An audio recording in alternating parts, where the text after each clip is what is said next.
gonna turn off my video and let me share the screen. Okay.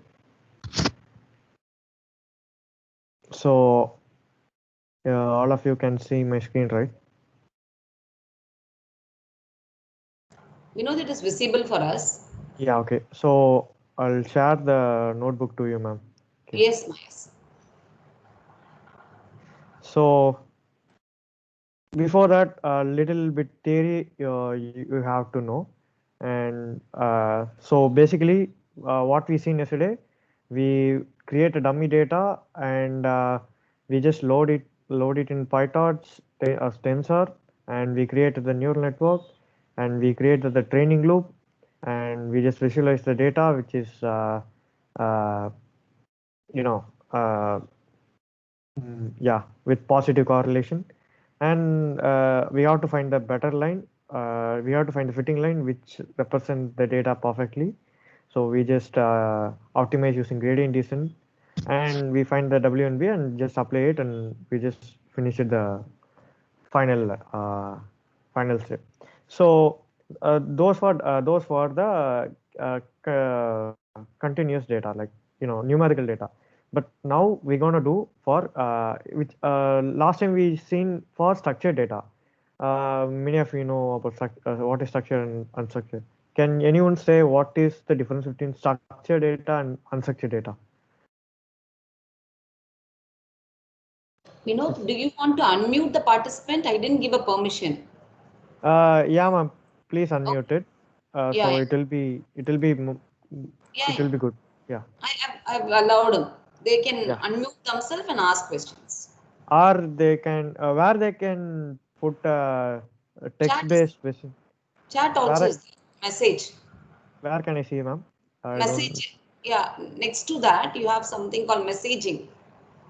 In that friends participant list, next to that you have a messaging icon on the top. Yeah, yeah. I can see this. Yeah, that So through that also they can message. I've just unmuted. People okay. can unmute themselves and ask questions. Yeah. Okay. Okay, ma'am. Okay. It's better Structured to ask data is questions. like It's better to ask questions than putting in a chat Yeah, box because yeah, yeah. yeah. Please proceed. So can the anyone know? structured data is Can you please louder? like uh, structured data is in the form of tables, matrix. Unstructured data is like audio, video files. Yeah, yeah, you are right. So what she said is exactly right, because structured data we know the exact the if you give the data to the machine, we also set the indexing of that data format, right? Hey, see that it has row, it has column. You can index with a row, comma column, and all that. But when it comes to unstructured data, you can the image is not like structured one. It's something let's take an example of cat image. The cat can sit on the mat, or it hide behind the wall by showing the tail, by showing only tail to camera. So it's kind of the edges may not be structured. The edges varies, the curve varies. Let's take an example of audio. It's not like some audio have high frequency or low frequency. It's a lot of factors that affects the data. uh, so we can't fit in a boundary. Oh, these data are with lies between this boundary. We can't do that. That's why it's called unstructured data. And when it comes to machine learning, it's harder thing uh, to perform a matrix sorry, to perform a decision making system, to make a decision making system on these data types, because it's not structured. But how we make decision making system, we in olden days they wrote like condition based decision, conditions for to condition to make a decision system, like if false, lot of if else, lot of if then else, and lot of else. So later that it changes with it it has been replaced with the term called machine learning. In machine learning, as you know, you give the data, that data should be generic, so that then only it can perform well on that particular data. So even the older algorithms, such as the so-called powerful learning algorithm, what's called support vector machine, can't perform well on unstructured data when it comes to the comparison between deep learning and SVM. So neural networks are the way better algorithm to uh, to apply on these data types. So she also said like matrix. She also include the term called matrix. No, it's not. Structured data is not a matrix. Everything is a matrix. Matrix is just a box. We put a data and we put a data to fill in the box. That's it. Matrix is the box. Don't include that term in unstructured data. Structured data category. Okay. So these are the Oh, thank corrections. you. So as you said, video also will be stored in matrix only, right, sir? Yeah, you're Yes. right. Thank you for Because that. yeah, because let's say video, as you said, the video image is 3D data, right? Images are, we have three matrix, right? Red channel, blue channel, green channel, RGB. Some images may be grayscale space, so some images has the one channel data representation. When it comes to video, it adds the extra dimension because it has a time step also, because a video that can have a number of frames. So each frame contains RGB, red, green, blue, and also it include one extra dimension for time step. For first frame, it has a 4-dimension input. So these varies. So now we're going to do perform on single dimension grayscale image for simplicity purposes. But it doesn't it doesn't matter. We can change easily by increasing the count of the number of input as from 1 to 3.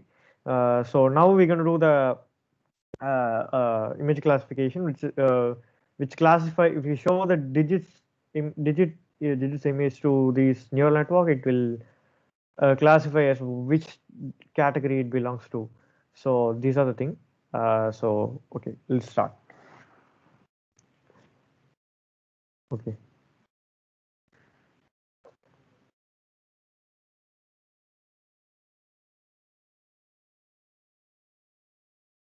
So before that, I just in last day I didn't give the clear picture about the gradient descent, right? Can I give the? Do you want the if you don't know the math already, I can explain now. Then it's much easier to pick up in upcoming cells. Okay, so I just explain this theorem. Uh, okay.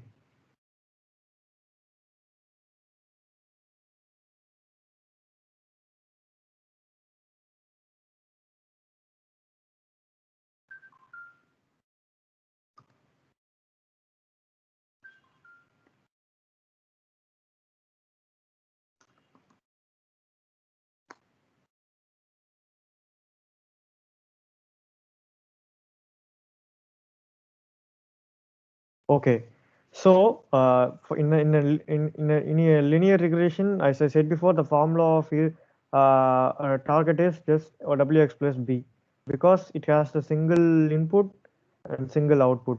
You can do like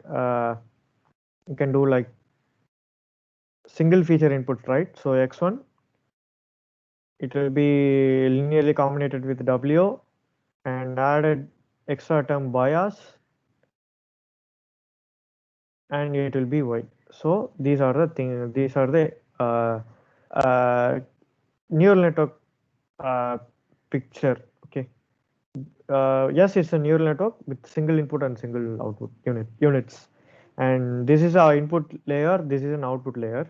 Okay, and you can put n number of hidden layers into it to make a to make this model more complex. And to add the way you add more layer, it will be bonus to you. At the same time, you have to check the model is performing well or not to this data. It varies. It's not a like the perfect rule of thumb there to to set this x number of hidden layer you have to set. It's not like that. So it varies between the data to data. If your data is too easy to learn, you can you can maintain with this very simple architecture, or you can do you can extend the layer size, hidden layer size. So I will show the picture of neural network.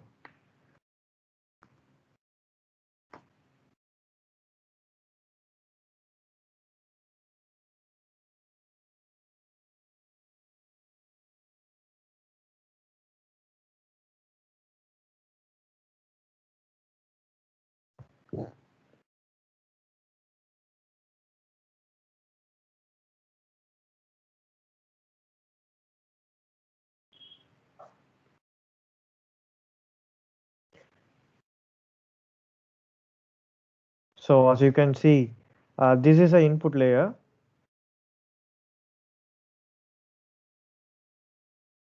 This is an input layer, and this is a hidden layer. This is an output layer. Input layer means now how many feature you have.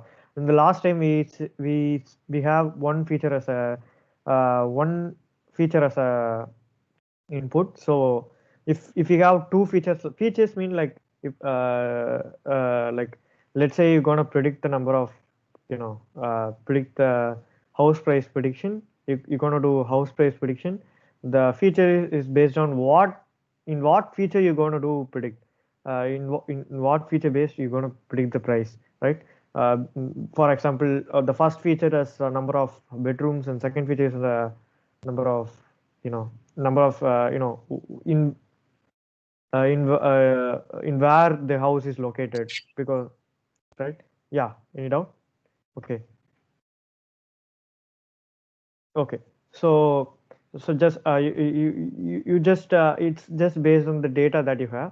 So if you have n number of x number of features, you put x nodes in this input layer, and these are optional. And hidden layers, you can put n number of hidden layers. And my rule of thumb is you have to put the 2 power n number of hidden layer. Like always use 2 power sized input, like 8, 16, 32, 64, 128. Uh, and you put n number of hidden layers too, like for one hidden layer, two hidden layer, and always use like 2 power, because it makes more faster computation when it comes to 2 power. These like CPU based things, and it's output layer just based on your data. Like yesterday you predicted the data as one input, so you just put in a one. If you have two input, you have to put as a two. Like you're gonna predict the class of the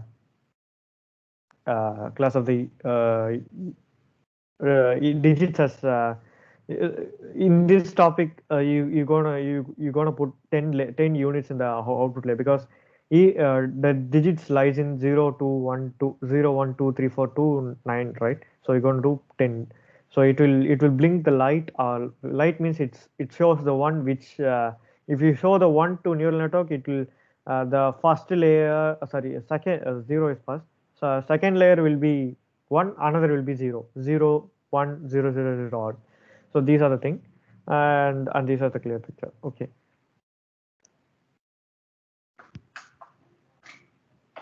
Wait a minute.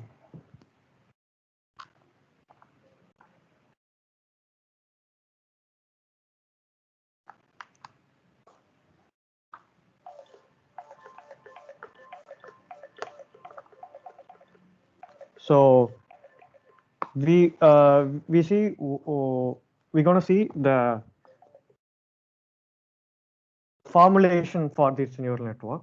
And we put the charger. It's already battery low.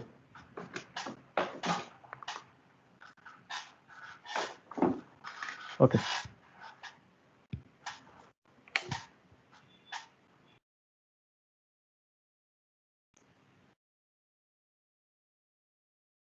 So that's just okay. In this image classification, and can anyone say what is what is what made what image made of, like, if you can how you can explain, like, okay, as I said before, image contains uh, images based on the channels, right? Like red channel, green channel, and blue channel, or it is a black and white image. It's a grayscale image. It just has the one channel, and each image is made of pixel, right? So so when you put a when you take an image and you look closer, it's like the square shape thing. You can see this, not that artifact. When you take a PNG image, when you take a small resoluted PNG image, you can see it very clearly with your open eyes. Openly you can see this. So the all images made up of pixels, right? So each pixel contains the value between 0 to 255. So 0 means you can say 0 means white, and 255 means it's completely black. Or when you normalize that 0 to, you can say it like 0 to 1.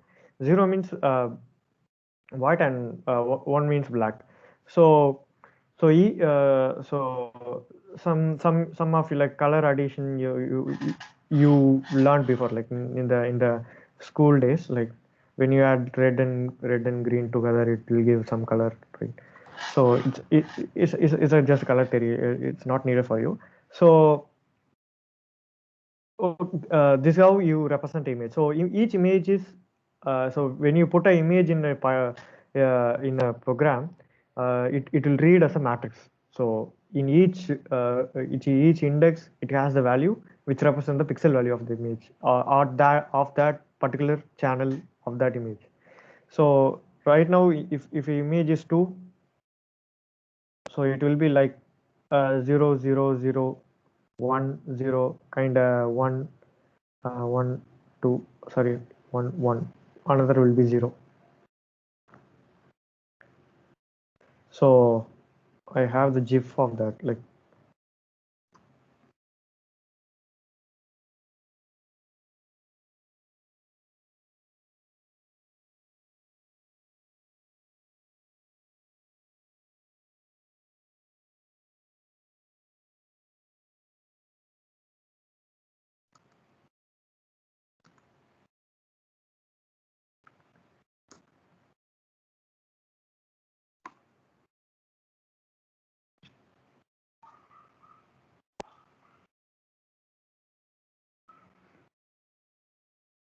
okay, when you take this gif, you can see this, like when the thing when the thing is there, like it will be 251, kind of 256. So when it's white, it's a 0, right? So this is how you represent the image in the matrix. So this is a one channel, it's a grayscale image, so it has the one channel. When it comes to the RGB image, it will be like another extra 2 channel, it's just a copy of the extra channels, like same as this channel, it has the extra 2 channel. So this how you can interpret the image as a matrix. So you put it as a the matrix form.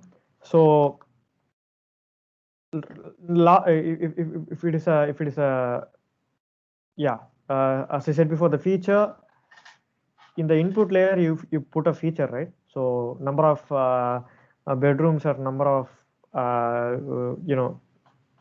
number of living room, whatever. So in this case, if the image is 28 into 28 resoluted image, that will be 784 pixels. There are total 784 pixels are there. So you're going to do 784 input units. Okay. And then and the normal thing like hidden layer and number of hidden layer you want and number of output units 10. Okay. So this is how you represent in neural network. So in each unit you put each pixel, red, white pixel, black pixel, gray pixel, whatever. So another thing will be same. There's an extension of neurological convolution neural network that to perform much better than this vanilla neural network. But the concepts of in that CNN you put like you don't have to flatten the matrix of the image. You can just put it as a direct form like just 28 into 28 form. You can it accepts the image like that. But this is a vanilla neural, so you have to flatten out the the image, right? So for simplicity purpose, now I'm going to explain the gradient descent. So in a simple way, so I maintain the single channel, single output kind of formulation, and this is why. So as I said before, we have to find the y hat which approximately equal to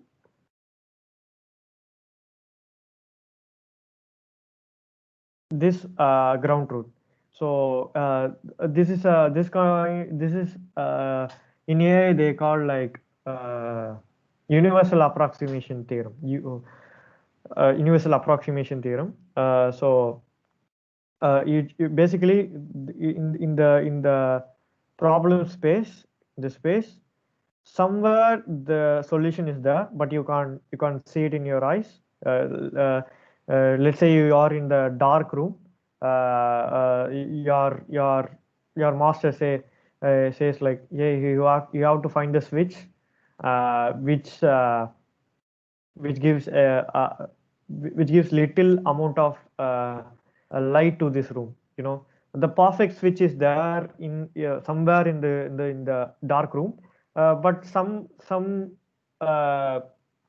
switches are also there to give lights to dim lights to this dark room. But your master says you have to find the switch which gives the maximum amount of light, which gives the maximum amount of light energy to this room. It's not needed to be it's not needed to be like ground truth kind of light, but at least the enough light, enough amount of light that that this room needed. Okay, so you have to find the switch. You're gonna search in a blind way. So this go the any machine learning algorithm or this go the neural network or any kind of machine learning algorithm gonna find this perfect switch. So which approximates the original light, right? So you take the you switch on this light and ask Masa this switch you wanted. He says no, and you're going to do like in a number of ways. So this is a naive approach, and what machine learning does, it gives the it gives a it gives the path. It gives the it can't tell where the switch is represented or where the switch is fitted on the wall. So, but it can give the path to it can give the it can give the path hint to you, like you just go straight and go left and just down the hill or whatever. So so you just give the hint based on the gradient as I said before. So if let's say you are in the mountain, let's say like more curvy mountain, and this is a flat thing. So let's say you are in a mountain and you stand there and let's imagine this is a 3D picture. Okay, so this is the destination. And it's not visible to you because you stand there. So your master says, "Hey, just go to the destination, which is the." So this route is also the route of the destination. So you have to find the what's called. It's not about shortest thing. It's not a easy what to say like some of route may be cutted, so you have to find the optimal place uh, where the what to say where the slope is 0, right? So this is called gradient ascent, and this is just opposite to gradient, which is called gradient descent. So you have to find this minimum point. So the derivative is just a hint to you. It gives the hint like just whether you go to down or this side or this side. This is just the gradient is just a hint which is important. So based on the gradient, you just traverse your W to this downhill. So this is called universal approximation theorem. So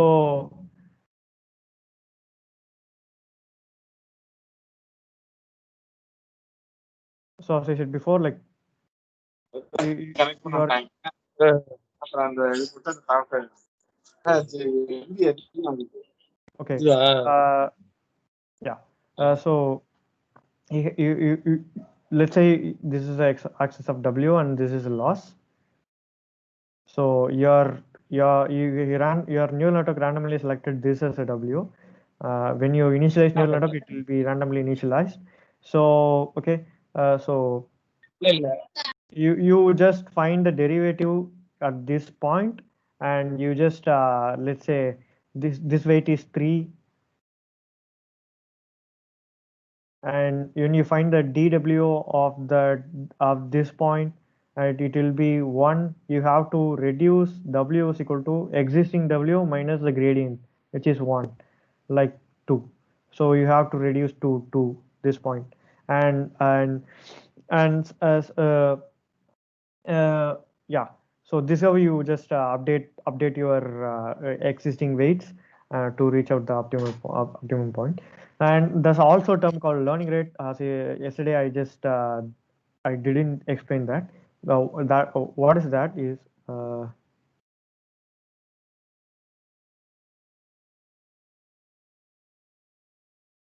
let's say you have the W there, and your gradient just give the direction. Gradient it just give the direction to reach out the optimum. So it says this. If it gives this, it may be using learning rate you can control out. Like yes, without learning rate, which means without learning rate, you can set out like this. When it comes to this point, yeah, you your gradient says this, and it will be there. So uh, it may be stuck to you, like it can go uphill sometimes. So basically it won't go uphill, like it stuck to there. Like sometimes it just confused like this or this or this or that. So using learning rate you can control that, like hey, just don't update too much, just control out like W is equal to, as I said before, existing W minus gradient, right, D. So you're just controlling out with multiplying small number of integer, like float, like 0.01. So it just updates you like tiny steps. It takes tiny steps to reach out. When you reach out this point, so you just take a tiny step because of learning rate, so it stuck there. So it will start to move. So when your learning rate is big, let's say W is equal to W minus, when your learning rate is 2, it will be like this or this or this or this. It goes there, and sometimes it's just a mess. So always choose like, you can use a lot of, I have the tool to find the uh, perfect learning rate for the neural network. I just have that in my GitHub, so you can check it out. Like you.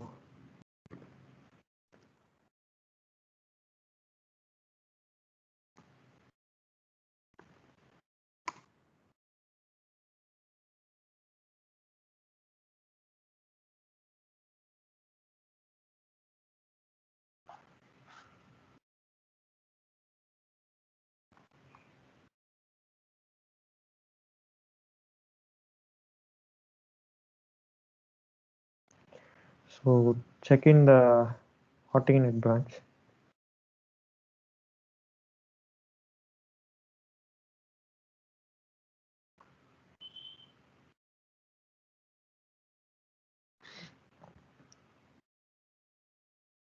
So basically, just put a random. It takes the learning rate between 1 index 7 to 100. So it just apply on each iteration. It finds the loss for that learning rate, and after the iteration, after the finishing of iteration, it just give the plot. So you have to get the you have to find like, you have to find the minimum learning rate using this picture, like which gives the minimum loss. Okay, you should find this. You should find like the 10 in x4 or 2 10 in x4, which is a perfect learning rate for your neural network for that data. The worst thing is you can't apply, you can't assume like, okay, 10 in x4 is the, or 2 10 in x4 is the perfect learning rate for that each for every task you do using this neural network. It varies. Whatever you have, let's say you have the same neural network, uh, which performs well in MNIST, but when you change the data set, the formulation will be changed. The the curvature will be changed. The loss curve will be changed. So our optimum point will be changed. So that's not an optimum learning rate for this kind of data sets. So it varies. So you have to use this tool. So it's a cooler thing. When you do the big kind project, you use this. So I post this if you want use it. Ma'am, I can't send the chart because I'm not a member of that. It shows like this. You can mail me like the details. I'll give it to Okay. them. Pass it to them. Okay. Okay. So I just paste this in. So just come to the notebook. So this diving to this. So I just select the runtime. So basically it's in GPU. It's initializing. Okay, let's run it.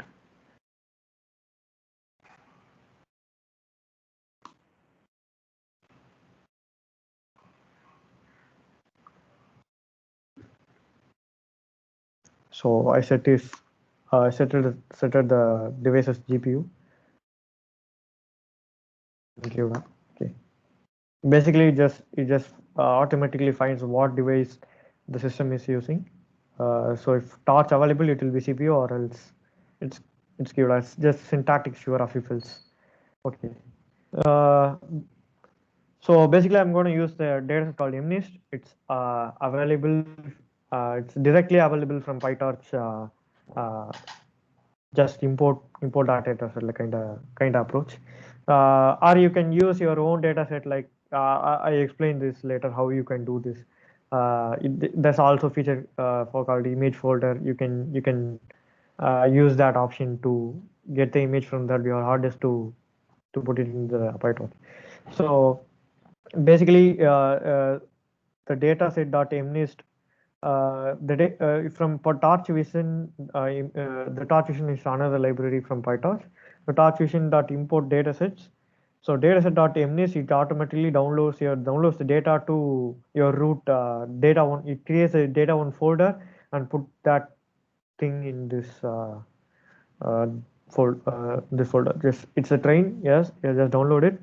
And transform means when you download each and every image, it just I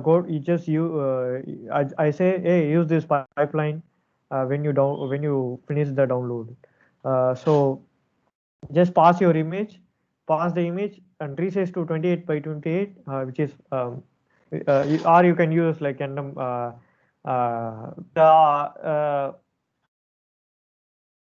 when it comes to the CNN, you have to use like 2 to 4 or 2 to 4 or 192 or 182. For this is just like one channel input, so it's in my perspective, yeah, this is enough for me too. So just resize to if the image is large, then you this maintain the 28 by 28. So I just converted. So it's accept the pill image. So pill this is kind of another data type. So just resize to 28 and convert to tensor and then normalize it. What normalize does, it just if image is 0 to 255, just normalize to just normalize, like you have to find the mean of that data and you have to find the variance, and using normalization form you can do this. So or you can maintain like the when you use that tensor dot transform dot tool tensor, it automatically normalize to 0 to 1. So this is just optional, but it's research some many research says when you normalize data, it's more it gives more smooth curve to get the optimal point. So I just run this, so it throws error because I didn't run the transform. So it just downloads the data.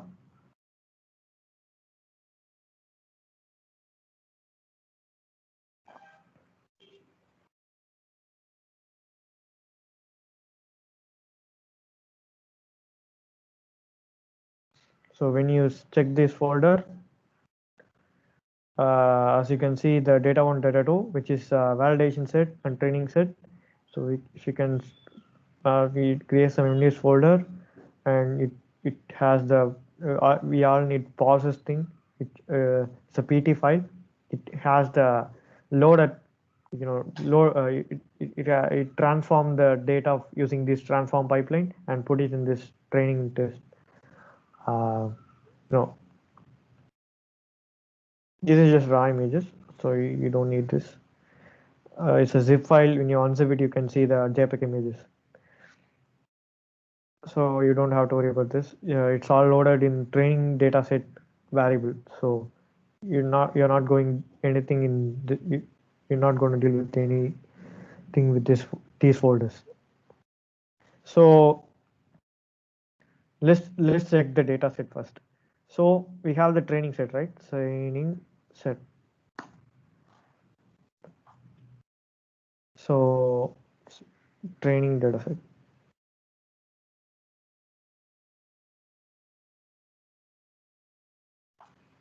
So you can see the information of it.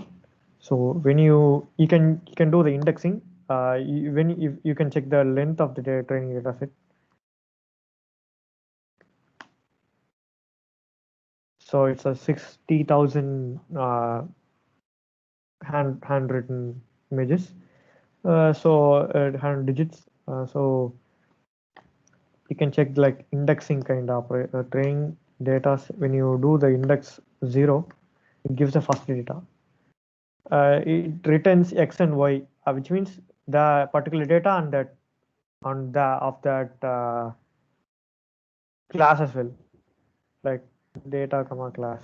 You can do the unpacking like this. Let's say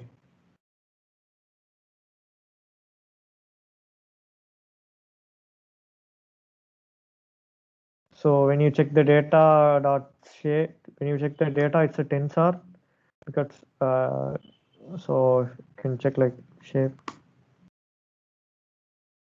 It's one channel input, so it's a grayscale image. So all images are grayscale. So one channel, 28,28, and PyTorch uses like it's not 28 into 28 into 3. It's a TensorFlow uses that format to store the data, 28 into 28 into 3, and PyTorch use 3, 28 channel height width.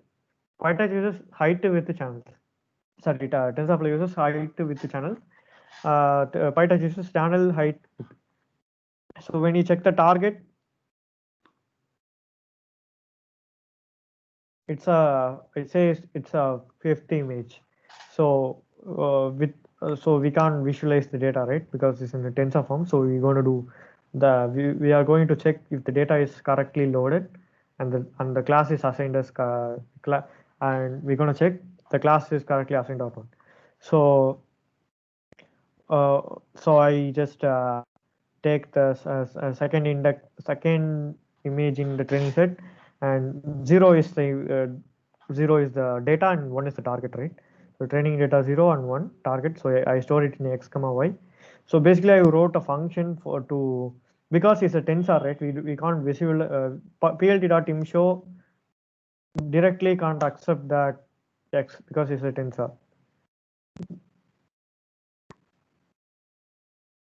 Because it just accepts the 2 channel input. So basically you're going to do it accepts the 2 rank tensor. So you're going to do you're going to convert to numpy array, and after that we're going to do the plotting. So basically I wrote a function which gets the tensor and converts the tensor to CPU because we don't want to waste that GP memory. So it's always it's better it's good to use the CPU when it comes to other than training tasks. So CPU, and then you just clone it. So not reference. So to cut the reference error, so you have to you just clone it. It's not needed, but it's good to use. And detach is detach is also like that. Detach is like when you don't use when you just for this case detach is not needed, but when it comes to the plotting the data which is related to the training loop, because it just attached to the gray optimizer, so it just creates some more effects when you train again or something else. So it's better to detach the tensor from that any kind of gradient operation. Just detach it. For this case, not needed. When it comes to that after training parts, it's needed. So just basic it accepts the numpy, so you have to convert as a numpy. Now the numpy array with 1 comma 28 comma 28 format, right? So basically you need you have to transpose. So numpy you have to transpose like 28 comma 28 comma 1, because uh, matplotlib also expects this kind of tensor. So you have to transpose using this operation image dot transpose. Image is kind of numpy array, so because we just converted it.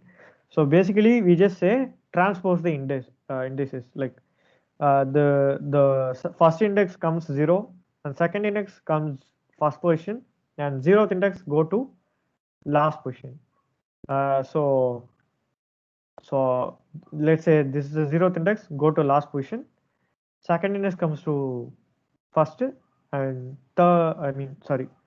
first index comes to 0, 1,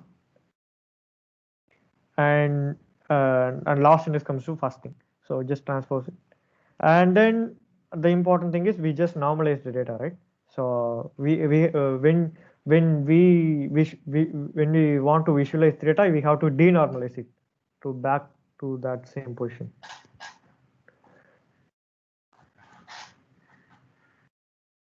So okay. The normalization function formula is you learned in some of you, yeah, some of you learned in the school, like we have to data minus, let's say x minus mu, which is mean, by standard deviation. Gaussian, you just change to z scale normalization. You just remind your 12th standard probability and statistics calculus. Okay. So when you discover this transformed of normalized works, you just convert the data by finding the mean and the standard deviation. And so when you're gonna do denormalize, so denormalize, we just get the x back. So normalize into STD standard deviation equal to x minus mean. So x equal to norm into STD plus minus, when you take this outside, it will be plus sign. So this is the denormalized part. So this is how you denormalize. So yes, you have to denormalize when it comes to visualization. When you visualize as a raw normalized input, it will be messy. It can't, you can't interpret anything because it's mathematically it makes sense, but you can't visualize. You can visualize, but it's not in a order. So this is how denormalize it. So I just denormalize it using for each index, which means in this case I just say use 0.5 for each rank, or you can put directly like 0.5, 0.5, and also for this. This means it just it automatically expand this. So for each mean is 0.5, 0.5, and standard deviation 0.5, and just linear combinate with image and add this mean. And so this is the final part, which is clipping the input.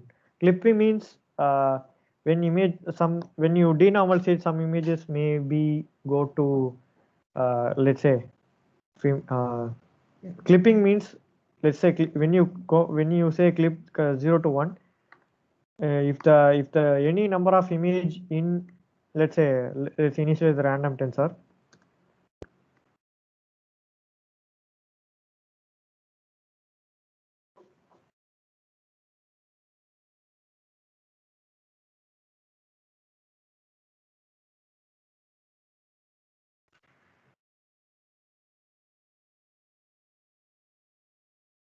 So when you say tensor, so when you plot out the tensor, you say tens dot clip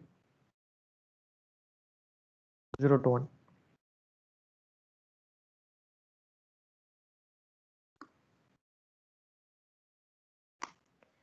Basically, it's when it's greater than 1, it just clip to 1, and when it's less than 1, it just changes 0.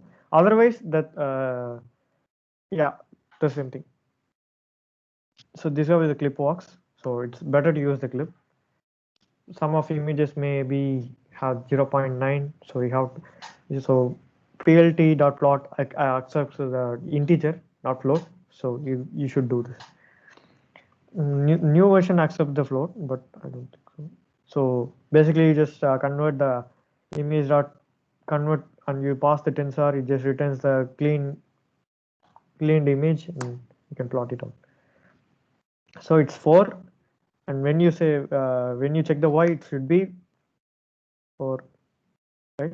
Be 4. So when you say 3 and third index, third data, when you plot out, it should be 1. Y should be 1, right? So 1. So do you understand the data, how it represents? Okay, I take it as yes. Okay. And then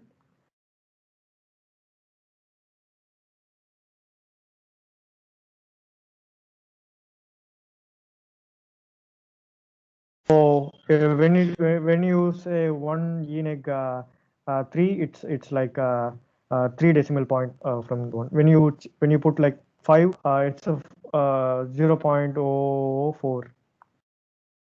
Okay, the same thing happens. So this is a standard way of putting this kind of floating numbers. So if you want to e power something, use the task.x or numpy.x. So I just restart it because I just lost the connection.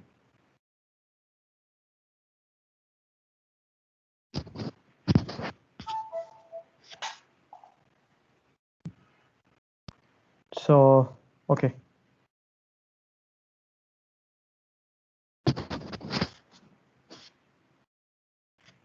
So it's y. So I just find the batch.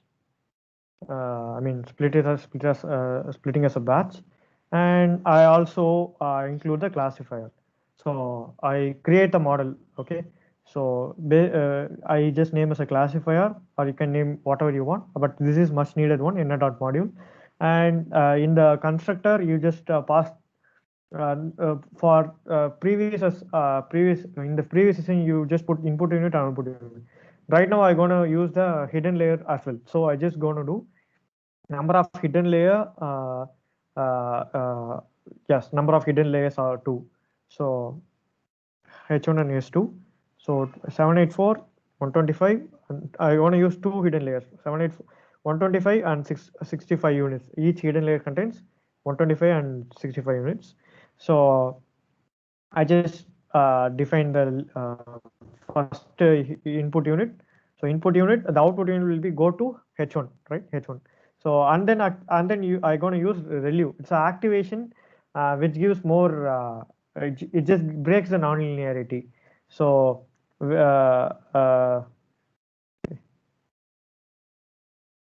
breaking the nonlinearity means each wx plus b is a straight line, right? When you use the activation, it will be like this or this or it just breaks the nonlinearity if you use it, because it's just disturbing the straight line, right? So if you want to each input unit is a straight line. So the classification like this, you want to classify the data in this form. Basically each fitting line finds the best as they can, like finally it forms the round thing. So it's just breaking the, what ReLU does, nn.ReLU, if the tensor value is greater than 0, it retains the same value. If it is less than 0, which is if it has any minus value, it converts to 0. Like what clip does. Clip how it differs from a clip is clip uses 0 to 1, but ReLU uses just 0. If it's greater than 0, it retains. If less than 0, it gets back to 0. So I just put a linear 2 and then H1 to H2 and then use the hidden layer. What in place does, it just change the tensor to 0 to n form as in place. In place means it won't store in any variable and then change. Just change at that input as well. So it don't store, it don't allocate extra memory. So and then linear 3. So the 3 layer will be constructed, and in the forward you just use that layers just in the order. So linear 1 and then go to linear 1, linear 2, linear 2 and linear 3. After that we use the last function is different and in that next cell. So I just define the class and just change to GPU. So I just changed to model dot QDA. So this is how I change the data to GPU. So anyone, okay. In the last session, I didn't use the GPU. In this session, I gonna do operation on GPU because if so when you gonna do GPU, you have to change the model to GPU and data to GPU. I will explain this in the training loop. So do you have doubt until this cell?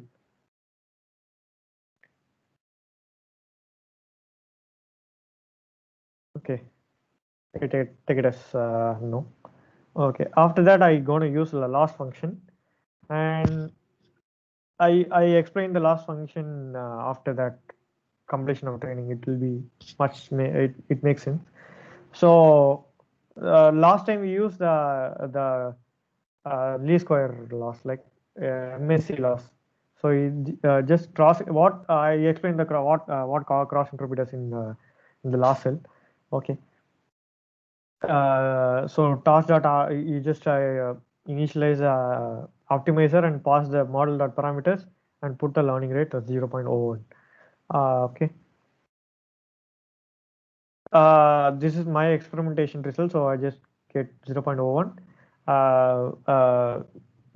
This is just a hyperparameter you have to change by experimenting out by changing that in a trial and error form. And I write a fit function. This is a training loop. Okay, this is not okay. I just need reinitialize it. It's not needed, but okay.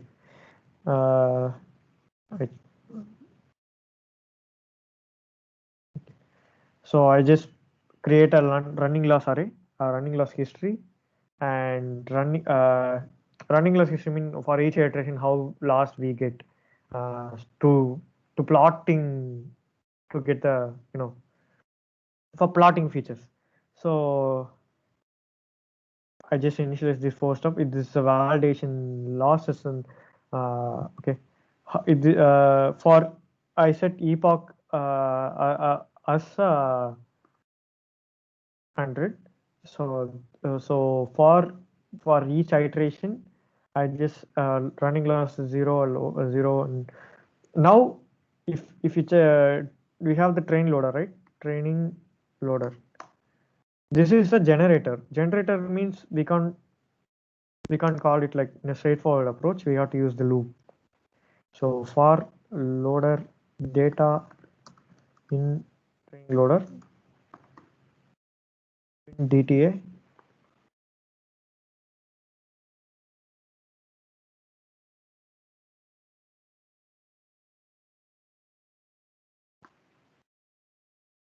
it's basically data and that classes and those 100 classes. So if you check the DTA of 0 or shape as and DTA of 1 shape. So 100 data, 1 channel, 28 and 28 height width, and 100 label for that 100 data. So if you take another loop, it takes another 100 for the whole 60,000 data. So for each input comma label, you can unpack in this area too. Instead of doing 0 1, you can do data 1, data 2, data comma target. So data dot shape, target dot shape. You can do like this. So I did the unpacking in this loop as well. So I just changed my model is in GPU state. I have to change to GPU. So input start to to device and labels dot to device. View means when you check the input shape, it's is 100 comma 1 comma 28 comma 28, right? So, but linear layer expects n comma number of features. So 100 comma 28 by into 28 into 1, which is 784 number of input features, right? 784. So so I just reshaped to input dot shape is shape 0 is 100 comma minus 1. When I say minus 1, it automatically finds the rest by multiplying out the rest. So, and then I just change to label and I just pass the input to mod inputs. So loss equal to criteria, loss, I just pass that in a criterion that I define, output comma label. And yes, I'm zeroing out the gradient optimizer and find the gradient and just updating the weights. And this is just rest of this is out of the until this line the training part is done. For each batch, after feed forwarding the data to neural network, after back propagating, we just check how model is how model performs on the unseen data. So I just I do two things. One is training accuracy and validation accuracy. So task.max returns in the last layer. It just returns 10 and 10 input because I set it as 10. So one, so it's like 1.01. Sorry, anything like. So I have to find the maximum element. So the task.max returns 1 comma. I mean the index of the maximum number. The task.max return the index of the maximum number. So 1 means the rank because 0 means growth and 1 means the column index. So this is an axis. Sorry, rank is not an axis. It's not rank. It's an axis of that because it just returns 100 comma 10 values, right? So because we have 100 data. So if you pass the model of when you pass the task dot random, yeah, 100 comma or whatever, say 2 data with the 28 comma 28 to device. So you have to change to GPU to pass that put and check the shape. It will be 100 comma 10. Okay.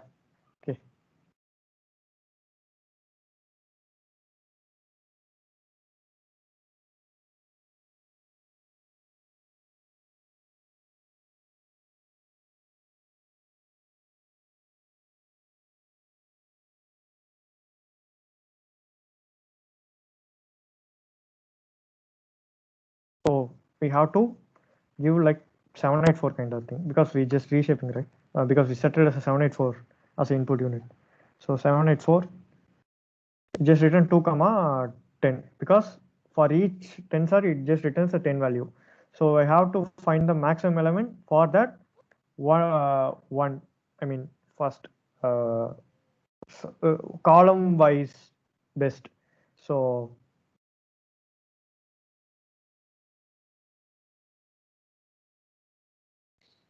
this is the first thing and this is the second thing. So I have to find the maximum for this tensor and this tensor. So task.max, where is it? Yeah, task.max and finds the prediction and I'm just pushing into array to plotting kind of to use for that curve kind of plot. So I just this is not much needed one, but for you guys I just did this. And after finishing the training of that first iteration of all batches, we just validating with unseen data. So when you validating out, you have to do the closure called with the task.nograd. In this part, any gradient any backward operation won't be there. So when you put it in like with task.nograd, any the all thing will be detached. it's just detaching from this training. So it's much needed one. You have to do this. And for validation, so we also have validation loader. So for each validation loader, we just change to GPU and change the view, which means shape, and label. We just pass the output and find the loss and finds the class of that predicted thing. Yeah. So and then this for plotting purpose. So running correct does if it is let's say predicted is 1 comma 0 comma 0, but the output is 0 comma 1 comma and then 0, it will be like the sum is 0, right? So the correct is it doesn't predict correctly, so the sum will be 0. So when it's 1 comma 0 comma 0, its sum will be 1. So this is just how how many data it corrects, it predicts correctly, just calculating this stuff. So for I just uh, finding the whole loss by like averaging out the loss, because if you have 10 iteration losses, we have to find the average of loss to plot out to print out. So total loss by 10. So length of the this is the length of loader. So just because length of loader just gives the how many batches we have.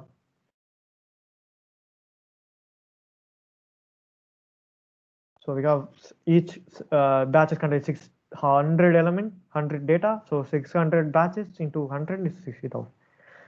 So just also do for accuracy and just put it in the running array, and same for validation. I just printing out epoch, training loss, and validation for each iteration. And okay, so I just define this and fit this model and run. I just say run for 10 epoch. So just pass model because the function expects model in the epoch. So it just runs on GPU. So it takes time, I think, because the data size is high. So as you can see, first epoch result is training loss is 0.94 and validation loss is 0.41. The accuracy 78, the validation accuracy 88, and it runs for 10 epoch. So as you can see, the validation accuracy is increasing when you see the data again and again. So you have to check the validation accuracy. This is the index how model is performing well. Rather than checking the training accuracy, you have to check the validation accuracy. When you have to check the training accuracy is yes, training accuracy have to increase, as well as validation have to be validation accuracy also have to increase. So when the training accuracy is keep increasing, the validation accuracy is keep increasing, and at the same when it reaches some point, it just starts decreasing out. This is called overfitting, and you have to use the regularization parameter and all that. You can use that weight decay as just small number. It just adds the it's just a decaying. It's just adding the penalty. Hey, don't overfit. Don't just memorize the data. I see that I explained this concept.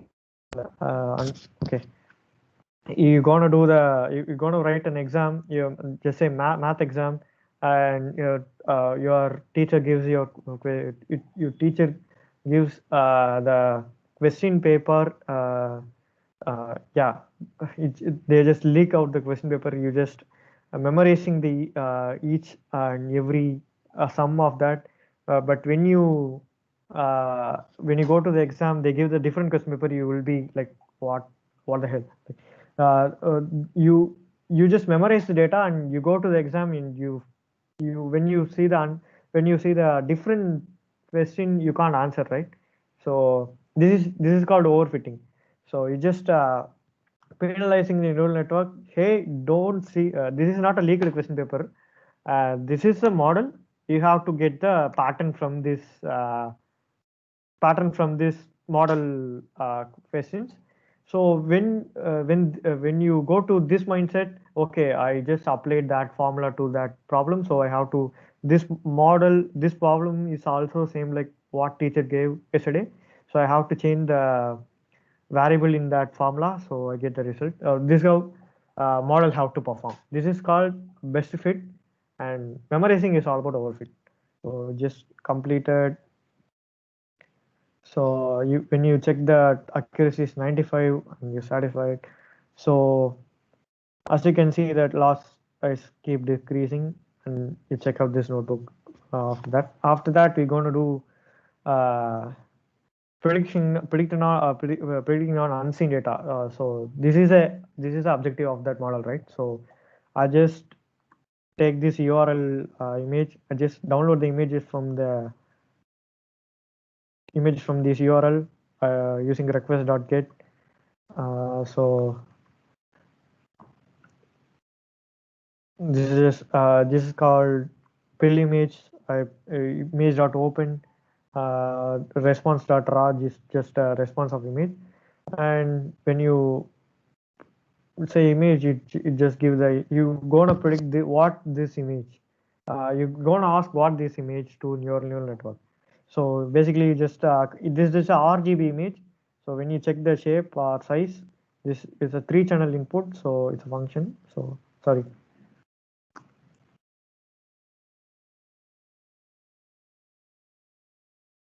When you load in the when you load in the NumPy, it's a 3-channel. You can check like.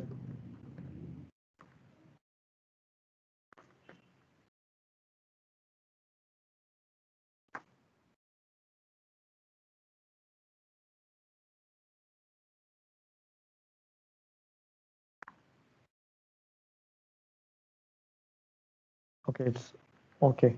Single channel. Okay, it's better to use this invert operation. This invert operation does like just converting to grayscale format. Yes, it has single channel input, but it's more it does it just takes the operation to convert to grayscale, so you can use it, or else it's not needed. But this 2-line is it's optional, but you can use it. If it is a 3-channel input, you have to use it, because we trained our neural network we set it as a neural network as 1-channel, so you have to do for RGB. For this case, you don't need to do. And just yes, this is much needed one, because I trained the data with this pipeline by normalizing out with this parameter and resizing out. So when it comes to inference means predicting unseen data, you have to set your data to that format as well, because you, as I said before, you just learned the you just learned the problems by using your model what your teacher gave yesterday. So then only you can answer out by using that pattern. When you learn for physics, but you have to write exam in mathematics, you will be stand out, right? So models also like that, so you have to convert that in that format, and then okay, I just transform it. I just plot by checking whether everything is going on correctly. Like it's 2, yes, it's a neat form, and I just changed to flattening out each pixel. So I just pass to model. It gives an output. I just check. Yeah, it's in CPU, so I have to change to GPU.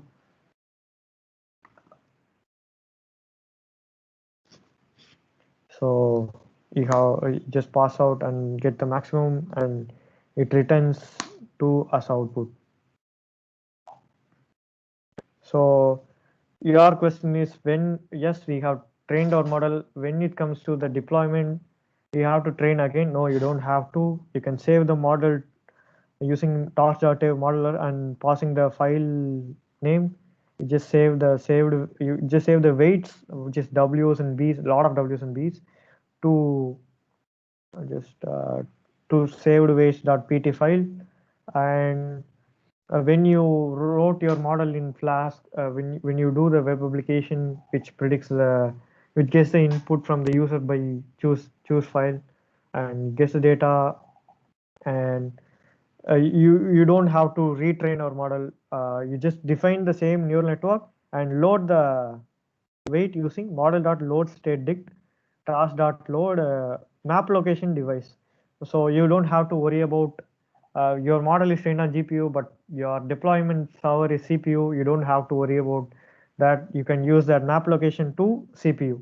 I mean, for now I put device.